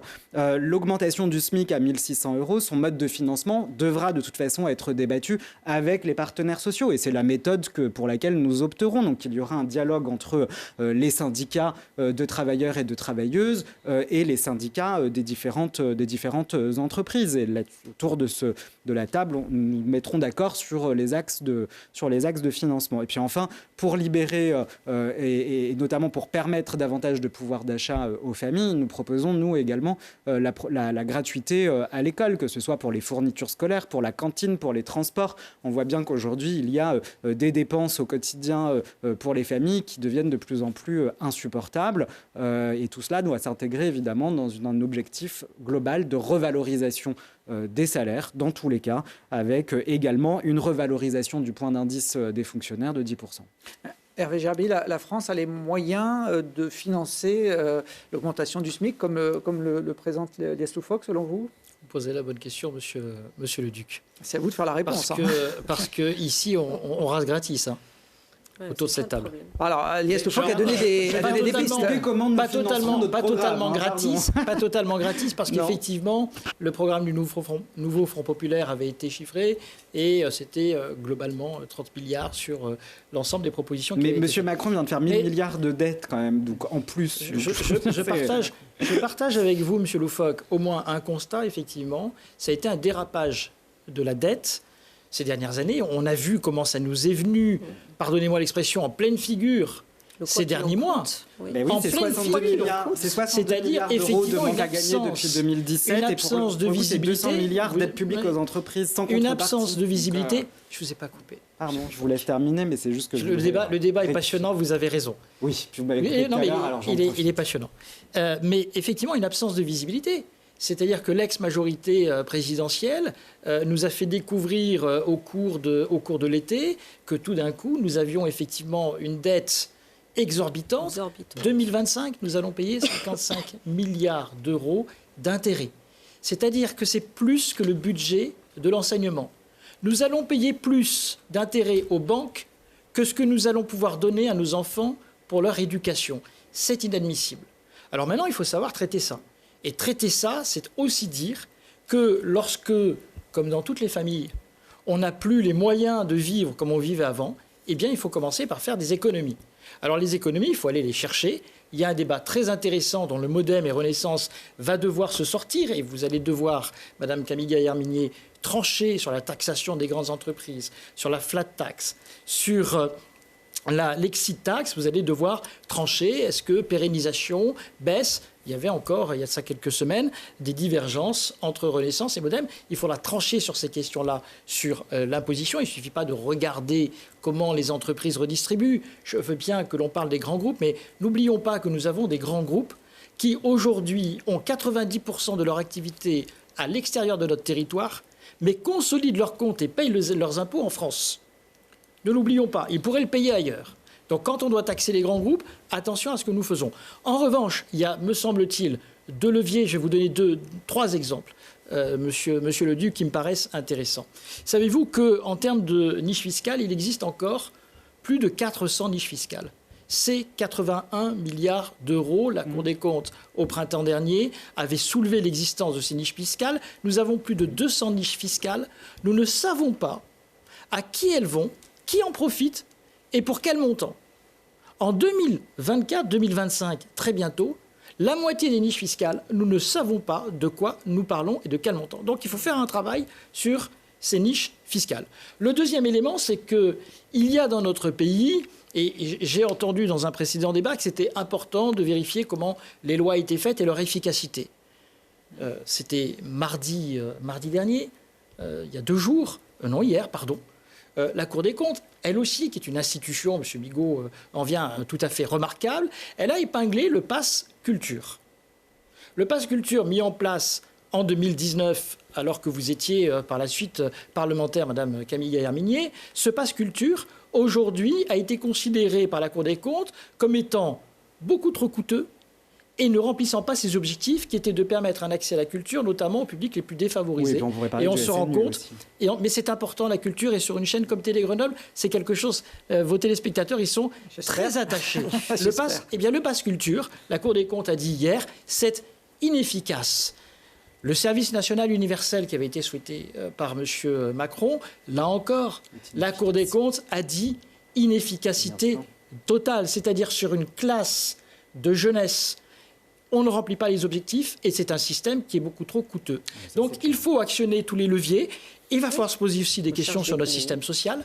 Est-ce qu'aujourd'hui, on peut toujours admettre que notre système social repose uniquement sur les actifs et sur la dette? Voilà les débats qu'il faut savoir poser avec lucidité. Je vais laisser la parole à Camille Minier là-dessus, puisque vous êtes un peu la porte-parole, malheureusement, pour vous, du bilan de ces dernières années. Enfin, je dis malheureusement, parce que c'est pas toujours évident d'assumer un bilan. Malheureusement, qu'une loi soit évaluée et qu'ensuite on puisse en voir les effets, je pense que justement, c'est la force de notre démocratie. Et effectivement, c'est ce que j'avais évoqué, ce que vous rappeliez, c'est-à-dire que quand un législateur, il est là pour voter, et ensuite, il est là pour évaluer. Et très souvent, effectivement, on peut se retrouver avec des lois, donc on nous propose sans même avoir évalué les lois qui ont été faites. Il y aura certainement un bilan. Il y aura un bilan à faire, et précisément, ce sont des choses qui ont été indiquées. Et donc, mais on a le droit. Donc en tout cas, c'est donc sur ces deux sujets-là, le pass culture, il y avait effectivement une intention qui est très forte, et donc il va falloir voir comment cela a été appliqué. Ce pass culture, c'était effectivement donner la possibilité aux jeunes de pouvoir avoir un accès privilégié à la culture avec un soutien financier qui leur permettait d'acheter des offres culturelles diverses et variées. Il y a un bilan qui va être fait. Si ce bilan montre qu'il faut amender, qu'il faut corriger, je serai à l'Assemblée pour le faire. De la même façon, Madame Gaillard-Minier, il a été fait hier par la Cour des comptes. Attendez, on laisse Camille Gaillard-Minier développer. La Cour des comptes, c'est le gendarme des finances publiques. On la laisse développer. C'est important de remettre les acteurs. Vous voyez, Monsieur Gerbi, il voit que je serai député au mois de janvier, puisqu'il me donne la responsabilité de faire ce changement. Je vous promets, lorsque je serai député, je ferai en sorte que les conclusions de la Cour des comptes, il faut savoir appliquer ses décisions et rapidement. Est-ce qu'on peut considérer que la Cour des comptes n'est pas effectivement l'Assemblée et que c'est à l'Assemblée de décider? Et l'Assemblée se munit dans ces cas-là, ne se munit dans l'ensemble des avis. Alors supprimer la Cour des comptes, la Cour des comptes ne sert à rien. Supprimer la Cour des comptes. Alors la Cour des comptes est parfaitement indispensable. C'est son rôle, Madame Gaillard-Minier. C'est son rôle de contrôle. C'est son rôle de contrôle. Ne remettez pas. On a compris. Chacun à sa place. De façon plus globale, vous dites on a le droit de faire des erreurs dans tous les domaines, heureusement. On a quand même l'impression qu'Emmanuel Macron a du mal à reconnaître ses erreurs. Alors je parlais de l'ISF tout à l'heure en interrogeant Nathalie Béranger. Il l'avait supprimé en arrivant, en estimant que ça ruissellerait justement sur l'ensemble de la population. Il y a quand même eu maintenant un retour d'expertise qui montre que cette mesure n'était pas forcément très opportune. Aujourd'hui, on a l'impression qu'il a du mal à peut-être revenir en arrière, revenir sur des décisions qu'il avait assumées. Cette élection n'est pas une élection pour ou contre Emmanuel Macron. On n'est pas en train de faire des élections présidentielles. On est tous les 4 candidats aux élections législatives. Le bilan de l'ex-majorité présidentielle quand même. Vous ne pouvez pas nous dire j'ai été député et ne pas vouloir porter le bilan. Non, mais je crois qu'elle a assumé. J'ai été député.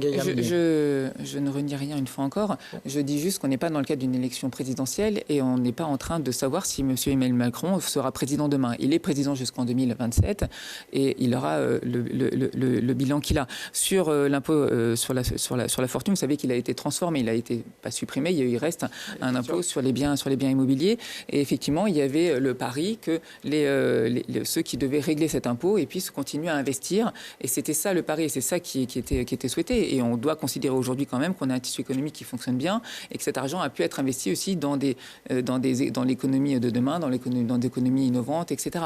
Donc c'est des paris qui ont été faits, c'est des demandes qui ont été faites auprès de ces personnes qui devaient régler cet impôt, et dire de façon de facto que ça n'a pas eu d'utilité. Moi, je vois aujourd'hui qu'on a quand même effectivement une économie qui est en difficulté, mais une économie en tout cas qui est en difficulté du fait d'une instabilité politique qui est due aussi à une censure. Il y a eu des décisions qui ont été prises, mais aujourd'hui l'instabilité qui est là, c'est comme celle-ci. Tout à l'heure d'ailleurs, je réponds aussi, tout à l'heure vous évoquiez le 49.3. Heureusement, on a dans le NFP que vous représentez, même si vous êtes candidat à la France Insoumise, des partis qui justement sont dans la discussion et qui montrent qu'ils sont prêts à faire un accord avec ce gouvernement qui soit de non-agression et qui permettrait justement au gouvernement de ne pas proposer de 49.3, de ne pas de 49.3 et donc et de ne pas déposer de motion de censure non plus. Mais ce que j'entends bien, au contraire, il y a eu le Parti socialiste, il y a eu des même un peu sur cette ligne. Il y a eu des consultations à Matignon et je crois que l'ensemble des responsables des différents partis du NFP ont été amenés à s'exprimer. Dans lequel la France Insoumise a une position qui est tout à fait... Un pacte de non-censure, c'est le terme qui avait été... Le fait est que c'est quand même un peu triste de parler de pacte de non-agression quand même en politique pour nos compatriotes. Un pacte de non-censure, en tout cas avec des partis, en tout cas populaires, qui ont des mouvements différents. À ne pas avoir recours au 49.3. Nous savons que la majorité, nous l'avons pour faire passer nos mesures dans le cadre du budget. S'ils s'engagent à ne pas utiliser de 49.3, je ne vois pas les raisons pour lesquelles il y aurait censure. Je rappelle qu'on avait réussi à obtenir l'abrogation de la réforme à 64 ans dans le cadre des différents amendements qui ont pu être votés. Donc nous, ça nous va très bien. De ma part, le nouveau Front populaire n'a pas la majorité absolue à l'Assemblée. D'ailleurs, personne ne l'a. Aucun groupe là. Donc là, justement, c'est l'objectif, c'est de réunir un grand nombre d'assemblées, de parlementaires à l'Assemblée, de gauche et de droite, qui puissent justement se constituer ce groupe actif et qui votent. On n'a pas attendu. On a eu plus de 130 amendements qui ont déjà été adoptés dans le cadre du budget. Donc la démonstration, on l'a faite, ça y est. On va enchaîner sur le dernier sujet, puisque même si je vous laisse parler... Quand même, rappelons tout de même que nous avions en 2024 plus de 66 000 faillites d'entreprises et que ça représente quand même plus de 90% pour plus de 90% des TPE, donc des très petites entreprises.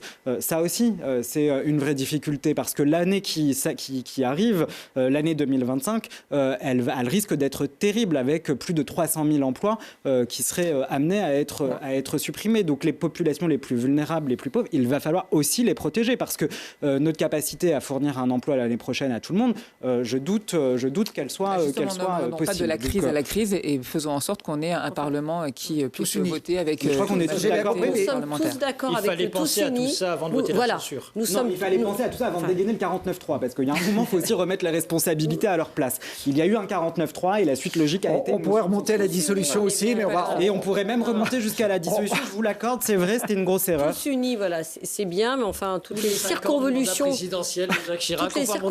de Madame Gaillard-Migné, c'est bien gentil, mais quand même le résultat des courses, c'est que nous en sommes là aujourd'hui. Alors, c'est le gouvernement Macron, je dis bien, qui le quoi qu'il en coûte et tout ce qui a suivi, toutes les mesures qui ont été prises, à mon avis, elles n'étaient pas bonnes puisqu'on se retrouve dans une impasse aujourd'hui, politiquement et institutionnellement. Parce qu'il a été décidé au moment du Covid, une fois encore, notre pays a mieux résisté, limité aux voisins. Il était nécessaire, mais il a été poursuivi trop longtemps. Alors, juste pour clore, il a sauvé les emplois quand il fallait, et après les dépenses ont continué au lieu de justement être à la recherche d'économies. Parce qu'après, il aurait fallu être à la recherche d'économies. Après le quoi qu'il en coûte. En taxant notamment les personnes les plus aisées, les plus riches. Mais les recherches d'économies aussi, ça peut se faire. Nous, on l'a fait à la région, ça se passe très bien comme ça. On a doublé notre budget d'investissement en l'espace de 5 ans. En un an, il y a eu plus de 30 000 personnes sans domicile fixe. Voilà, je veux dire, il y a un moment, les économies, on ne peut pas non plus à chaque fois les faire partout. C'est pas notre compétence, le logement à la région. Oui, voilà. Pas du tout. Claude fait la campagne de Laurent Wauquiez. C'est le grand absent de ce plateau. C'est ça l'expérience. Qui aurait dit oui, mais c'est pas la vôtre. Monsieur Germy. C'est parce que nous avons mis en place des dispositifs qui fonctionnent. Vous savez que quand vous êtes à voter à l'Assemblée nationale, mais j'ai fait la même chose avec Alpexpo. Vous voyez, j'ai fait des économies. À Alpexpo aussi, j'ai fait des économies. Et on atteint cette année 9 milliards, 700 millions. Autres commissions dans lesquelles vous siégez, j'en doute pas. Nathalie Béranger.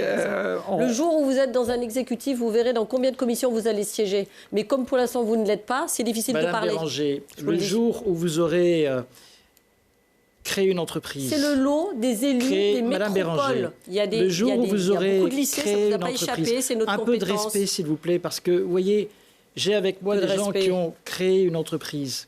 J'ai des familles qui dépendent d'une activité professionnelle, qui a été créée et qui est en pérennité. Alors, s'il vous plaît, un petit peu de respect. Vous êtes une élue depuis toujours, vous avez toujours été élue. Je respecte les mandats que vous avez eus et je sais que vous aspirez. C'est normal que quand on est élu, on aspire à d'autres mandats, mais un peu de respect, Madame Béranger. On termine On termine sur un autre sujet de préoccupation des Français pour les années à venir, c'est celui de la santé. Sur cette circonscription, sur cette première circonscription, on le disait tout à l'heure, se trouve le CHU de Grenoble, le plus gros employeur du département. L'ancien député Olivier Véran était d'ailleurs salarié de ce CHU avant de devenir ministre de la Santé. Un CHU qui souffre, comme beaucoup d'autres en France. On voit là les images du mois de décembre avec les syndicats qui ont décidé de camper devant la direction pour dénoncer les conditions de travail du personnel hospitalier, évidemment les manques de moyens. On a l'impression que la situation ne fait qu'empirer, qu'on ne voit pas de solution à court terme. Yassou Fock, vous aussi, vous travaillez dans un hôpital, vous nous l'avez dit en début d'émission. Je réitère mon soutien à la mobilisation des agents de l'hôpital de Grenoble. La situation qu'ils traversent en ce moment est équivalente à celle que traversent tous les agents hospitaliers en France. Et malheureusement, aucun hôpital aujourd'hui ne fait exception. Il y a eu en 20 ans 45 000 fermetures de lits. Rien que pour l'année 2023, c'est 5 000 qui vont fermer, alors qu'on a justement connu la crise du Covid, qu'on a entendu beaucoup de responsables politiques, et notamment ceux en responsabilité, nous dire que l'hôpital public allait être une priorité, que l'accès aux soins, qui est un droit fondamental, allait être garanti. Et ce qu'on voit là, c'est dans le budget qui a été présenté par M. Barnier, 600 millions d'euros de coupe budgétaire dans le budget de l'hôpital. Donc, je veux dire, on est aujourd'hui confronté quand même à une grosse hypocrisie, c'est-à-dire qu'on a un hôpital public en ruine, qui n'est plus en mesure de remplir ses missions, et d'un autre côté, justement, pour faire des économies, on cogne, et on cogne toujours plus sur l'hôpital et ses agents. Donc ça ne peut évidemment plus durer. Je rappelle que chez les jeunes, le nombre de tentatives de suicide a doublé en 10 ans. On a des milliers d'enfants aujourd'hui sur le territoire qui n'ont pas accès à des services de soins de qualité. Voilà, on a des personnes étrangères qu'on souhaite voir être exclues du dispositif de l'aide médicale d'État. C'est une proposition de la droite et du Rassemblement national, ce qui est évidemment scandaleux. Donc tout est fait aujourd'hui pour attaquer notre système de soins, et je crois que les Françaises et les Français s'en rendent bien compte, notamment quand ils essayent de prendre des rendez-vous médicaux, et ce qu'ils attendent de nous, c'est des solutions. Alors sur les solutions, évidemment, il y a le renforcement des centres de santé. Moi, au Nouveau Front Populaire, on est convaincu que le salariat des médecins peut être une piste intéressante pour faciliter l'arrivée de médecins sur les territoires, et que ça permettrait également pour eux de mieux, concilier leur vie familiale, leur vie privée et leur vie professionnelle, puisque les pratiques ont évolué. Après, il n'y a pas de secret, hein, il va falloir aussi augmenter de manière considérable les revenus, les salaires et les indemnités des fonctionnaires sur ces métiers-là.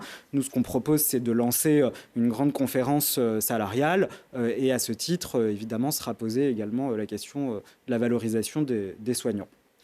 Nathalie Béranger, on a l'impression que les gouvernements passent de couleurs politiques différentes, et que le problème de l'hôpital, comme le dit Yassou Fock, continue à s'empirer. C'est un constat que vous faites également ? On ne peut pas dire que tout va bien dans les hôpitaux, c'est clair. Là, nous sommes bien d'accord. Moi, je pense qu'il faudrait moins peut-être de bureaucrates aussi dans les hôpitaux, et justement embaucher des personnels soignants. Et souvent, vous savez, en ville, il y a des médecins, des généralistes qui font des actes, et ils sont doublés à l'hôpital. Il faudrait peut-être coordonner aussi ces actes. Il y a des sources d'économie à avoir en matière de la santé. Parce que quelqu'un qui fait des examens en ville avec son médecin généraliste, et son médecin généraliste, il faudrait peut-être faire un examen à l'hôpital. Il va à l'examen, on lui refait tous les actes qu'il a déjà fait en ville. Donc, est-ce que tout ça, on ne peut pas le coordonner pour faire... C'est peut-être une source d'économie, ça aussi, parce que ça coûte cher, ça. Vous avez tout ça. En tout cas, c'est 30%. Est-ce que vous avez c'est 30% d'actes injustifiés. Vous dites qu'il y a aujourd'hui en 30% France... 30% d'actes injustifiés entre les hôpitaux et les médecins de ville. Oui, parce qu'ils sont doublés. Parce qu'ils sont doublés. Ils sont doublés. C'est juste parce qu'ils sont doublés. De séjour extrêmement réduit. Je dis pas qu'il faut pas. Non, mais attendez, attendez, laissez Nathalie Béranger. Mais c'est intéressant. Oui, mais justement, elle termine et rebondit dessus. C'est une donnée qui est intéressante. Quel est le coût de ces 30% d'actes qui sont doublés ? C'est une donnée que Yannick Neuder, quand même, c'est quand même son domaine, donc il me brise sur la question. Qui est député de l'Isère et cardiologue au CHU. Donc, ceux qui ne le connaissent pas. Assez bien placé pour en parler. Et il me dit, le problème, c'est aussi ça, quoi. On double les coûts. Parce que 30%, c'est déjà beaucoup. 30%, vous imaginez, voilà, 30%. Non, ça veut mais dire. 30%, Donc, c'est un volume d'actes. Mais quel coût d'accord. sur le budget de la santé? Je pense que On tout ça, parle on de peut l'évaluer. 1% du En tout budget cas, de la ça santé. libère des En créneaux. tout cas, ça on va dire. libérerait quelque chose. On cherche des pistes d'économie. Donc voilà, là j'en cite une piste d'économie. Et là, c'est pas une économie vis-à-vis des patients, bien au contraire. C'est au lieu de faire 2 fois le même examen, on le fait qu'une fois. Enfin, voilà, pardon, mais tout 600 simplement. millions d'euros Donc budgétaires dans le budget de voilà. l'hôpital, Et valoriser aussi c'est quand même- le travail aussi des aides-soignants, Ah oui, ça, des je suis bien infirmiers, d'accord. des Et d'ailleurs, infirmières, c'est ce qui serait etc. bien, c'est que l'État compense le parce que financement de la prime Ségur, c'est un notamment. travail qui est difficile et aujourd'hui il n'est pas assez valorisé, donc il n'est pas assez attractif aussi à un moment donné. Si Mais parce nous que en voulons plus. les salaires n'augmentent pas. Aide-soignant, vous savez, aujourd'hui, être aide-soignant, c'est pas évident du tout. C'est un métier Ça, qui est c'est difficile. Il nous en manque, alors qu'il y a des personnes peut-être qui sont au chômage, qui pourraient peut-être le faire, mais c'est un métier tellement difficile. Il faudrait qu'il soit valorisé, même sur le plan salarial. Moi, je pense que ça, mais c'est complètement. important.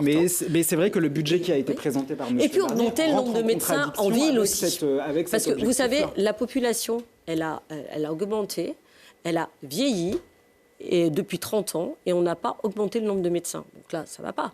Donc on a ouvert le numerus clausus, très bien, mais il faut 10 ans pour former un médecin, tout le monde le sait. Et d'ailleurs, il Donc, faudrait mieux accompagner mais- les étudiants. Et il y a en des médecine. étudiants qui partent passer leur diplôme à l'étranger. Donc pourquoi ne restent-ils pas chez nous? Peut-être leur donner les moyens aussi de rester chez nous. Vous voyez, il y a tout un tas de pistes, je pense, qui seraient concrètes, en tout cas pour que les choses s'améliorent.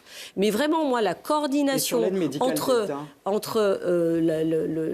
les médecins de ville et l'hôpital, je pense que là, il faudrait qu'il y ait une vraie coordination qui n'existe pas aujourd'hui. Les collectivités, elles font ce qu'elles peuvent. Je vais encore reparler de la région, mais tant pis, je suis désolée, hein, c'est comme ça, c'est l'expérience qui parle. Hein. Qu'est-ce que vous voulez? C'est pas la C'est vôtre, comme ça. celle de la région, mais C'est- c'est pas la oui, vôtre, Madame mais je Béranger. la soutiens C'est- et oui, je la oui, mais défends. c'est pas la vôtre Je personnellement. la défends et je la soutiens. Oui, mais- Je la vote à la région, vous savez. Oui, Donc, mais c'est je la bien, soutiens. vous votez, Donc mais c'est- voilà, je suis d'accord. Votez votre Là-dessus. majorité, c'est bien. Les centres de santé, salariés des médecins, vous voyez, ça, ce sont des choses que l'on a fait à la région, le département Oui. aussi. les Mais qu'est-ce que centres vous pensez santé. de la médecine libérale? Et Parce que salariés, les médecins, je suis d'accord, mais qu'est-ce qu'on fait de la médecine libérale? mais elle doit Comment on la rester. développe? Comment on Il la en manque développe? déjà des médecins. Qu'est-ce qu'on Vous fait ne croyez tout de même pas qu'on va rayer d'un trait de plume la médecine libérale? Non, Et c'est une comment- plaisanterie. Eh ben, l'un ou Comment l'autre. C'est pas l'un ou l'autre. Comment on la C'est valorise? les deux qui doivent travailler ensemble. Et comment on la valorise aujourd'hui, Enfin. cette médecine libérale qui est en crise, Madame Béranger? Mais c'est Monsieur Gerby qui posait la question. Non, vous, Non, vous mais pouvez c'est vous intéressant, interpeller. c'est- À un moi, moment je, donné, c'est là, ça l'intérêt- c'est fait l'intérêt 10 d'un- minutes bientôt qu'il me c'est regarde et qu'il me l'intérêt pose d'un- des questions. Alors, je Mais pensais que vous alliez quitter le plateau. non, mais j'ai l'impression que entre vous deux, il y a comme Parce que j'essaie une de relation un peu comprendre. particulière qui s'est mise en J'essaie de place. comprendre Non, parce comment on qu'il pourrait n'admet pas que j'ai une expérience d'élu local. Voilà ce qu'il Alors, n'admet peut-être sur pas. la crise- Et sur la quand on a crise une qui est- expérience d'élu local, Alors- bah oui, effectivement, on ressent bien les choses parce qu'on travaille tous les jours avec les acteurs locaux, avec les collectivités, avec les habitants. Et vous voyez, ça, il supporte C'est pour pas, ça que je vous laisse. Monsieur Gerby. Je vous laisse. Voilà. Donc, Donc, une expérience d'élu local, moi j'ai oui. une expérience de travailleur hospitalier. Oui, Donc, pour le oui. coup, je suis au plus proche de Non, mais ces j'ai- réalités-là. voilà, Et je ce peux que je avoir- constate quand même Évidemment, malgré tout, j'ai c'est des durées moyennes j'ai des dispositifs, j'ai d'hospitalisation. des remèdes, j'ai Des des- durées voilà, moyennes effectivement. d'hospitalisation qui sont constamment en baisse. C'est-à-dire qu'aujourd'hui, on opère, on met dehors, on opère, on met dehors, et ainsi de suite, parce qu'il faut faire de la place, parce qu'on a besoin de lits en plus, qu'il y en a tellement peu que du coup, ceux qu'on a, eh bien, on essaye de faire en sorte que ça tourne le plus vite possible, avec des professionnels du soin, mais pas que du soin, parce qu'un hôpital, c'est pas que les soignants, c'est le service social à l'hôpital. S'il n'y a pas les assistants sociaux derrière pour s'occuper des situations les plus difficiles, les patients, ils sortent pas de l'hôpital, sauf si on les remet à la rue, et c'est souvent malheureusement ce Donc, qui faut se peut-être passe. arrêter de Et puis voter le les motions personnel, de censure, et puis peut-être. ah, et puis Parce bah, que faut là, peut-être arrêter de oui, donner des 49.3. arrêtez de voter Alors, les motions ça, on a de censure. compris. Parce que le Juste, budget de la sécurité sociale, fait- il reste en suspens là. ça du coup, fait- oui, avec on vos peut en motions de parler. censure. Alors, budget de la les sécurité pièces sociale. loufoques, Nathalie Béranger. On a des tiens pistes quand de même à le financement dire. supplémentaires sur le budget de la Je sécurité vais donner sociale. quand même la parole Mais il y a- à Camille Gaillard-Minier, puisque vous parliez de suppression importante de budget dans les années. En tout cas, on évoquait surtout les fermetures de lits qui ont été effectivement à l'origine du mouvement social qu'il y a eu à Grenoble. Et ces fermetures de lits, on voit qu'elles ont effectivement plusieurs causes. Ce qui était évoqué à Grenoble, il y a quelque chose certainement à regarder. Vous savez que lorsqu'on est député, ça a été mon cas, donc en 2022, on siège effectivement depuis une loi RIST, au Conseil de surveillance de l'hôpital, ce qui permet justement d'être au plus près de ces difficultés, d'être à l'écoute de ce qui s'y passe. Et donc ces fermetures, il y a apparemment d'évoquer un process de recrutement qui serait pas aujourd'hui, qui n'irait pas aujourd'hui jusqu'au bout, notamment vis-à-vis des médecins étrangers. Donc là, il y a certainement quelque chose à faire. Mais aussi l'expérience montre aussi que il y a des fermetures de lits parce qu'il n'y a pas de médecin à mettre. Et donc là, il y a aussi à mettre à côté d'un lit et une infirmière et une aide-soignante. Donc là, c'est comment on recrute. Et s'il n'y a personne à recruter, la difficulté est là aussi. C'est pour ça qu'on a évoqué le numerus clausus. C'était la base. C'est-à-dire qu'on dit aujourd'hui comme si c'était simple. N'empêche que pendant 60 ans, entre les années 60 et 2021, ça a été supprimé. Ça a été maintenu par tous les gouvernements d'avant. Donc là, effectivement, ça a été supprimé. Ce qui permet aujourd'hui d'espérer avoir demain, mais vous l'avez rappelé, former un médecin, ça va prendre plusieurs années. Mais là, enfin, on ouvre en tout cas ce carcan-là, on le fait disparaître. Et maintenant, il faut accompagner les facultés pour qu'elles puissent demain former davantage de médecins. Donc il faut effectivement renforcer les moyens qui sont mis aujourd'hui à l'hôpital, mais vous avez parlé, il faut l'évoquer aussi, l'équilibre entre les médecines de ville et la médecine de l'hôpital, puisque tout l'effort de la permanence des soins ne peut pas rester sur l'hôpital. Et donc il y a comment on engage les médecins de ville. On a évoqué dans l'actualité SOS Médecins qui a ouvert une nouvelle antenne à Grenoble. Comment on fait pour créer effectivement de meilleures coopérations, puisque des lits aussi, il y a la possibilité pour SOS Médecins d'intervenir en amont et en aval des urgences et peut-être d'aller avoir moins besoin de lits. Donc là, c'est aussi comment est-ce qu'on trouve une autre solution pour que des personnes puissent être hospitalisées à domicile. On a parlé aussi du vieillissement de la population. Il y a des maladies qui étaient mortelles qui sont devenues chroniques. Donc comment est-ce qu'on permet ce maintien à domicile? C'est là aussi comment on implique l'ensemble des soignants, que ce soit effectivement les infirmières, les aides-soignantes, etc. Et puis je crois qu'il faut parler aussi d'un sujet qu'on n'a pas évoqué là, qui est la prévention, puisque si on est moins malade, on a moins besoin de médecins et par conséquent moins besoin d'hôpital. Et là aussi, il y a toujours une difficulté à investir de l'argent. Je dis investir parce que c'est vraiment ça, de mettre de l'argent dans ces actions de prévention dont on sait qu'elles peuvent à la fois toucher à l'alimentation, à l'activité physique. J'ai comme suppléant un champion paralympique qui montre effectivement, qui lui démontre ce qu'on peut faire sur l'activité physique au-delà du sport et de l'excellence. Mais c'est comment est-ce qu'on met en avant encore l'activité physique, mais aussi le dépistage et les vaccins. Donc cette troisième branche, je dirais, avec la prévention, peut être aussi un moyen d'actionner et de faire en sorte que demain, on ait un accès à la santé qui soit meilleur. Mais on voit que ce problème, il est complexe. On doit avoir de multiples acteurs et de multiples moyens d'y arriver pour que demain, effectivement, on ait un accès à la santé qui soit privilégié. Vous parlez d'équilibre, Camille Garminier, ça tombe bien parce que j'ai les temps de parole sous les yeux. Vous êtes quasiment à peu près dans la même minute. J'ai bien un tout petit peu plus, mais c'est sur la santé peut-être. C'est assez. Alors très très rapidement parce que je voudrais pas que cet équilibre se. Non, mais je vais répondre très rapidement, mais ça porte en équilibre. J'en ai fait. Je ne sais pas si les silences sont comptabilisés dans le temps de parole. Ça dit beaucoup de choses, les silences. J'en ai fait une seconde priorité, vous le savez, lorsque j'ai déclaré ma candidature, et j'ai choisi pour suppléante Madame Gourgan, qui est une infirmière de bloc opératoire. Il faut avoir des chiffres en tête et puis savoir comment les choses se sont passées et comment on a géré la question de la santé. Avec 221 milliards d'euros de dépenses de santé, nous sommes dans la moyenne de l'OCDE. Ça veut dire qu'on ne dépense pas trop pour ce qui est notre bien le plus précieux. En revanche, si pendant des années, on s'est attelé à réduire le budget, aujourd'hui, ce qui est important, c'est comment on le réorganise sur le plan territorial. On parlait de nos amis de Mayotte. C'est 89 médecins pour 100 000 habitants, là où en Isère, nous en avons 330 et nous disons qu'il y a une pénurie chez nous. C'est vous dire comment c'est déséquilibré sur notre territoire. Je crois qu'il y a deux pistes. Un, il faut mettre de l'ordre sur un certain nombre de dépenses, notamment de fonctionnement. Lorsque vous remboursez un médicament, la sécurité sociale en budget de fonctionnement annuel, c'est 7,5 milliards d'euros. Les assurances complémentaires, 7,3 milliards d'euros. C'est-à-dire que pour une même dépense sur un médicament, le budget de fonctionnement de ces deux institutions, c'est 15 milliards d'euros. Là, il y a un vrai problème et c'est unique en Europe. Le deuxième élément, c'est faire confiance aux soignants. C'est faire comme on a fait, effectivement, il n'y a pas longtemps entre la CPM et les dentistes.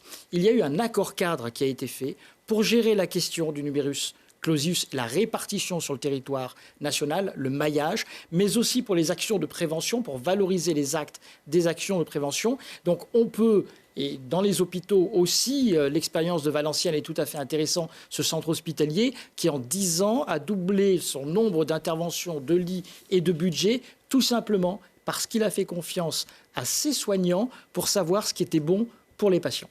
Très bien, merci Hervé Gerby. On fait un dernier tour de table pour conclure cette émission. Alors on va prendre dans l'ordre du tirage au sort. C'est Camille Gaillard-Minier qui avait tiré le numéro 1. Je vous laisse conclure comme vous le souhaitez ce débat. Je suis candidate pour que nous affrontions ensemble les urgences qui nous inquiètent tous. La santé, on vient de le rappeler, en particulier l'accès aux soins et la défense de notre hôpital public, l'emploi et le pouvoir d'achat, parce que nous allons entrer dans une période économique difficile, et la sécurité pour lutter contre le fléau des trafics. En appuyant mon action sur à la fois le renforcement du lien social et la nécessaire transition écologique. Notre pays traverse une crise économique. L'Assemblée nationale joue un rôle essentiel pour trouver des solutions. Il est temps de faire face aux difficultés et d'être responsable. Et c'est le sens de mon engagement aux côtés de celles et ceux qui mettent l'intérêt général au cœur de leur action. Aujourd'hui, par mes soutiens, mes convictions, mon expérience, je suis la seule à proposer ce rassemblement qui rétablira la confiance et la cohésion.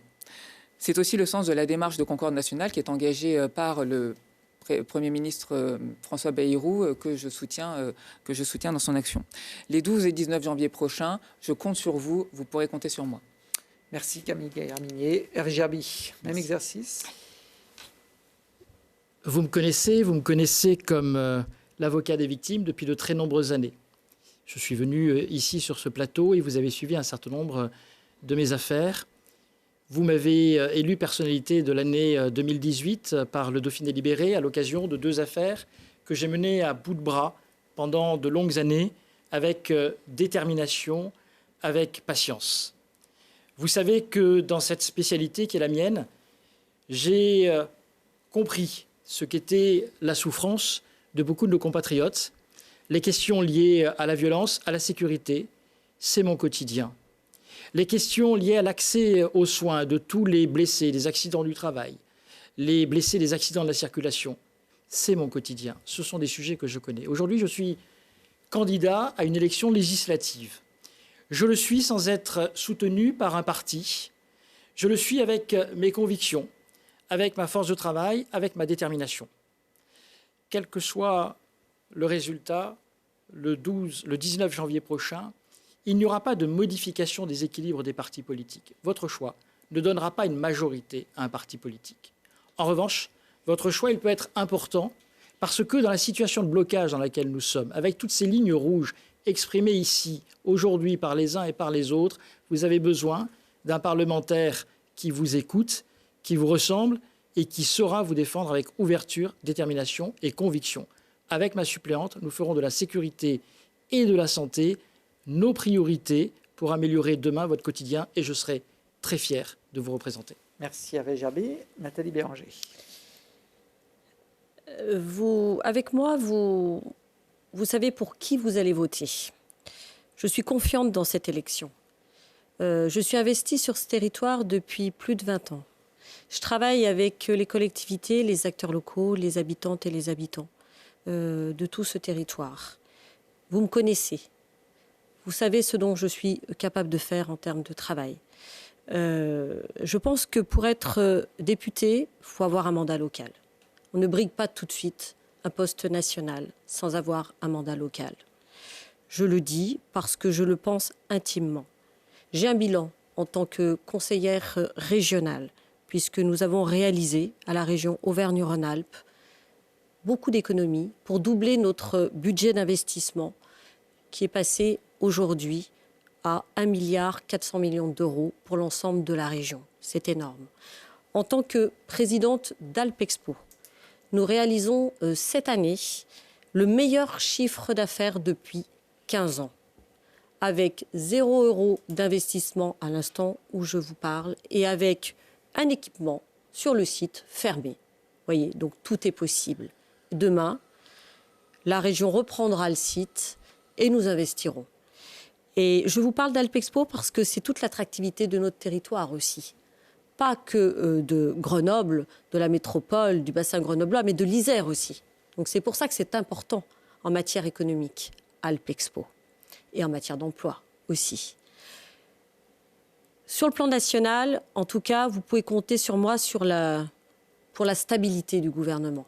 Moi, je suis contre le chaos. Je suis pour une stabilité gouvernementale. Et je ferai tout, à mon niveau, en tout cas, pour prôner cela. Parce que je pense qu'un pays qui stagne, il recule. Et là, en ce moment, nous sommes en train de reculer.